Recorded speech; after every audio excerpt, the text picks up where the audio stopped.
अमरावती शहरातील राजेंद्र कॉलनी परिसरात घडलेल्या निर्घृण हत्येप्रकरणी धक्कादायक माहिती समोर आली.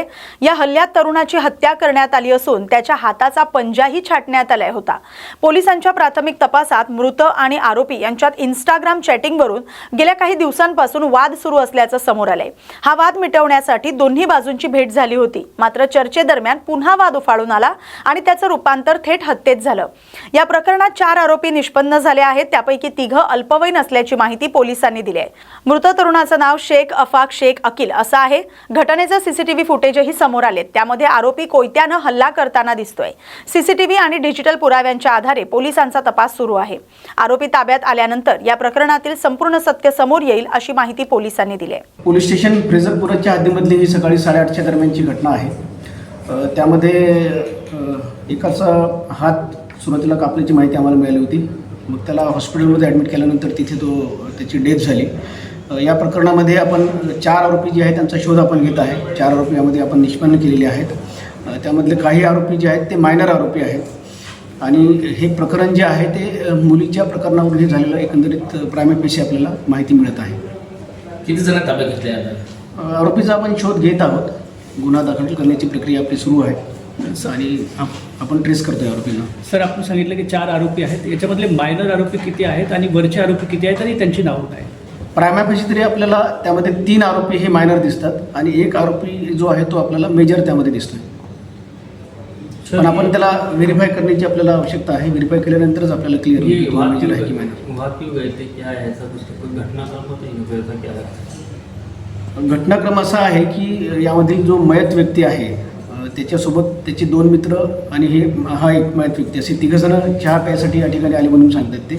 आणि त्यानंतर मग ते मुलीच्या प्रकरणावरून जे मॅटर आहे ते मिटवण्यासाठी या मुलांनी सॅम कॉर्नर या ठिकाणी त्यांना बोलवल्याचं ते सांगतात. आणि त्या ठिकाणी मग त्यांचं सुरुवातीला आपल्याला बोलचाल करताना ते दिसत आहेत आणि बोलचाल करत असतानाच त्यांची वादावादी झाल्याचं दिसते आणि त्यामधून हा प्रकार झालेला आहे.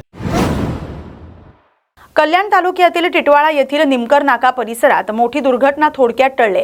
भरधाव बसचा ब्रेक निकामी झाल्यानं चालकाचं नियंत्रण सुटलं आणि बस थेट एका दुकानात घुसली. या अपघातात दुकानाचं मोठं नुकसान झालं असलं तरी सुदैवानं कोणतीही जीवितहानी झाली नाही. बस आनंद दिघे मार्गावरून जात असताना अचानक तिचा ब्रेक निकामी झाला. चालकानं प्रसंगावधान राखत बसवर नियंत्रण मिळवण्याचा प्रयत्न केला. मात्र बस थेट रस्त्यालगतच्या दुकानात घुसली. या धडकेत दुकानाचं मोठं नुकसान झालं. मात्र अपघाताच्या वेळी दुकानात किंवा परिसरात कोणीही नसल्यानं मोठी जीवितहानी टळली. सोलापुरात आज लाडकी बहीण योजना आणि संजय गांधी निराधार योजनेतून वगळण्यात आलेल्या महिलांनी सरकारच्या विरोधात अनोखं भीक मागवा आंदोलन केलंय.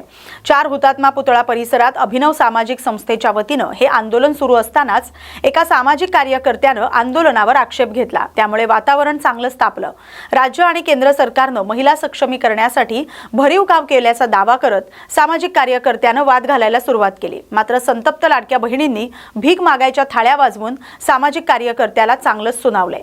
दरम्यान आंदोलनकर्ता आणि महिला आणि सामाजिक कार्यकर्त्यांमधील वाद विकोपाला जात असल्याचं निदर्शनास येताच पोलीस आणि नागरिकांनी हस्तक्षेप करून हा वाद मिटवला. मी मीनल दास, अभिनव सामाजिक संस्था सोलापूर. आज आम्ही आंदोलन केलेलो आहोत. तो महाराष्ट्रातला जो ज्वलंत प्रश्न आहे लाडक्या बहिणीचा, त्या संदर्भात ह्या माझ्यासोबतच्या ज्या महिला आहेत तर यांना लाडक्या बहिणीचा लाभ मिळत होता, परंतु त्याच्या अगोदर त्यांना इतर पेन्शन योजना मिळत होत्या. आणि निवडणुका तोंडावरती आल्यावरती त्यावेळेस तत्कालीन मुख्यमंत्री एकनाथजी शिंदे साहेब होते. त्यावेळेस त्यांनी सरसकट सगळ्या महिलांना लाडकी बहीण योजना सुरू केली. परंतु सरकार स्थापन झाल्यानंतर मुख्यमंत्री बदलल्यानंतर ज्या पेन्शनवाल्या ज्या महिला होत्या त्यांची लाडकी बहीण योजना पण बंद झाली आणि त्यांच्या पेन्शन सुद्धा बंद झाल्या. आता या ठिकाणीच नाही तर सोलापुरातच नाही तर अख्ख्या महाराष्ट्रामध्ये हीच परिस्थिती आहे. विधवा पेन्शन आहे, श्रावण बाळ पेन्शन आहे, इतर ज्या पेन्शन आहेत तर त्या महिलांना इतर पेन्शन योजना सुद्धा मिळत नाही. आज त्यांच्यावरती उपासमारीची वेळ आली आहे.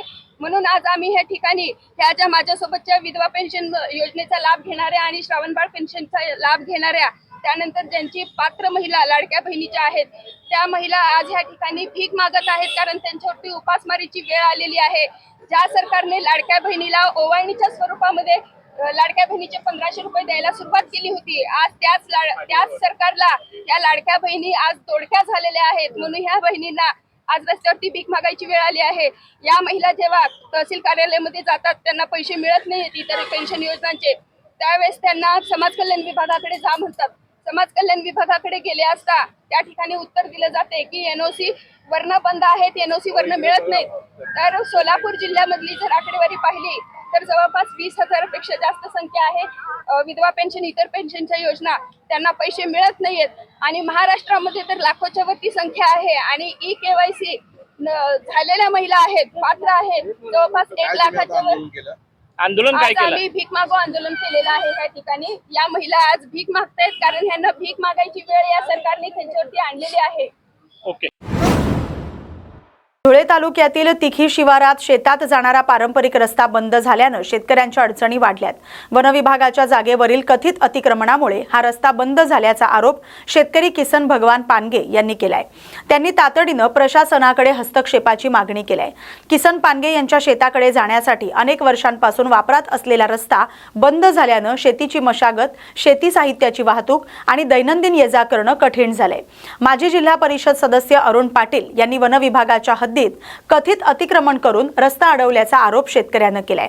या प्रकरणाची चौकशी करून अतिक्रमण हटवावं आणि शेतकऱ्यांसाठी पारंपरिक रस्ता खुला करावा अशी मागणी किसन पानगे यांनी केली आहे. किसन भगवान पानगे, रानमाळ हल्ले, मुक्कामवाडी.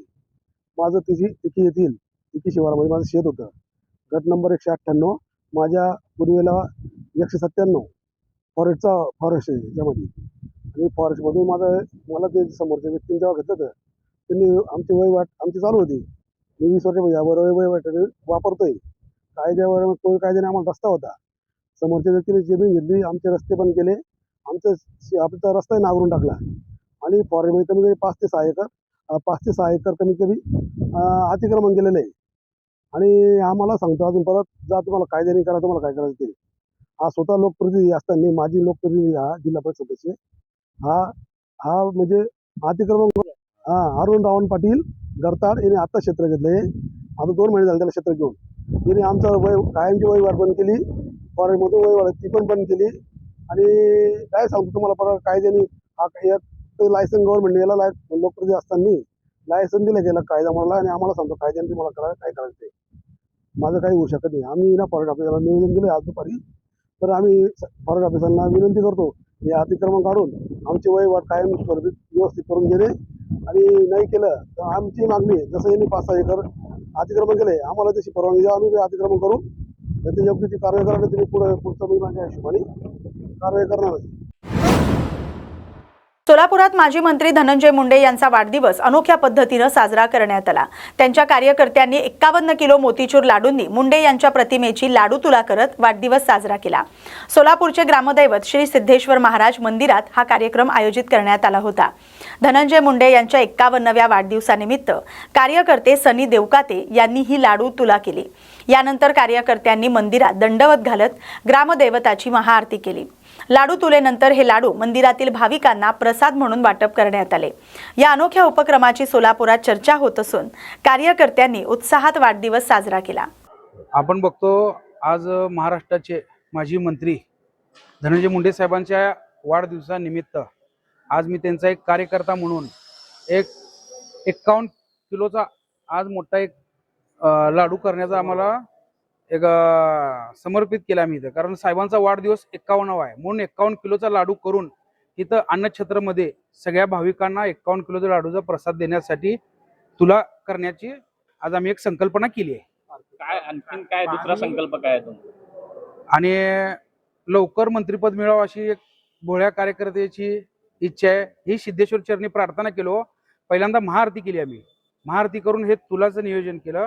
51 किलोचा लाडू ठेवून मी स्वतः बसून आणि त्या तुल्याचं हे करून लाडूचं प्रसाद वाटप करणार आहे. आणि माझं पण आहे जोपर्यंत मंत्रिपद मिळत नाही साहेबांना तोपर्यंत मी फेटा बांधणार नाही.